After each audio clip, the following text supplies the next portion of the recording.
স্থানীয় মানুষের পাশাপাশি রামপার, সিউড়ি, বোলপুর এইসব মানুষের ব্যবসায়ী যারা আছে তাদের পাশাপাশি বিভিন্ন রাজ্য থেকে মানুষ এখানে এসছে। নিশ্চয়ই আশীর্বাদ চাইব, ভালো যাতে পুরো বছরটা ভালোভাবে কাটে, ভালো থাকি।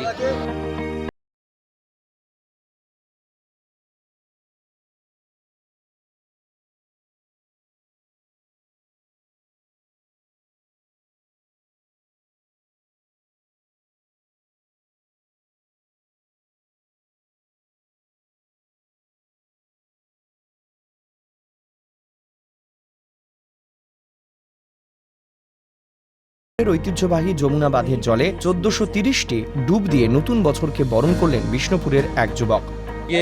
১৪৩০টা ডুব দিয়ে বরণ করলাম, নতুন বছরকে শুভেচ্ছা জানাই। তার নববর্ষকে সে স্বাগত জানিয়েছে ১৪৩০টা ডুব দিয়ে, এবং তার পাশে আমরা আছি। তার এই সর্বাঙ্গীন সাফল্য আমরা কামনা করি। নববর্ষ উপলক্ষে কোচবিহারের মদন মোহন ঠাকুর বাড়িতে পুজো দিলেন কোচবিহার দক্ষিণ বিধানসভা কেন্দ্রের বিজেপি বিধায়ক নিখিল রঞ্জন দে। কোচবিহারবাসীর মঙ্গল কামনা করলাম এবং সেই সঙ্গে নববর্ষের দিন যেন সবাই ভালো থাকেন, সুস্থ থাকেন, আনন্দে থাকেন। সামাজিক দায়বদ্ধতার নজির গড়ল Bidhannagar education and welfare foundation. Bangla নববর্ষের দিন কাঁকসার আদিবাসী অধ্যুষিত করণডাঙ্গা অঞ্চলে এক অনুষ্ঠানে উপস্থিত ছিলেন পদ্মশ্রী কাজী মাসুম আক্তার। অসহায় মানুষজনের মধ্যে এদিন শিক্ষা সামগ্রী ও খাদ্য সামগ্রী তুলে দেওয়া হয়।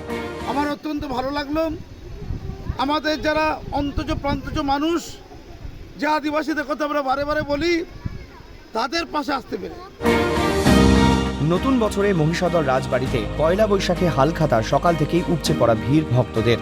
উৎসবই হয়, যেমন রথযাত্রা, রাস পূর্ণিমা, ঝুলন, দোল, সেরকম হালখাতাও হয়ে থাকে।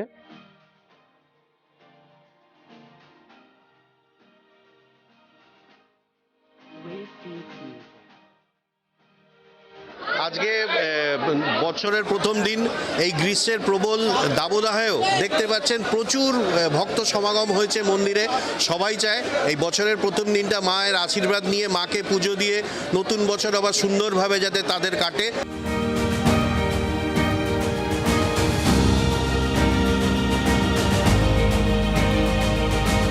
ব্যবসাদারও আছে, স্থানীয় মানুষও আছে, প্রত্যেকেই বাবার কাছে প্রার্থনা নিয়ে আসে বছরটা যাতে তাদের সুন্দরভাবে কাটে। বৈশাখের প্রথম দিনের সকাল থেকে বেলুর মঠে মানুষের ভিড় ছিল চোখে পড়ার মতো। এভাবেই নববর্ষ উদযাপনে মেতেছে রাজ্যবাসী। Bureau report, Calcutta news.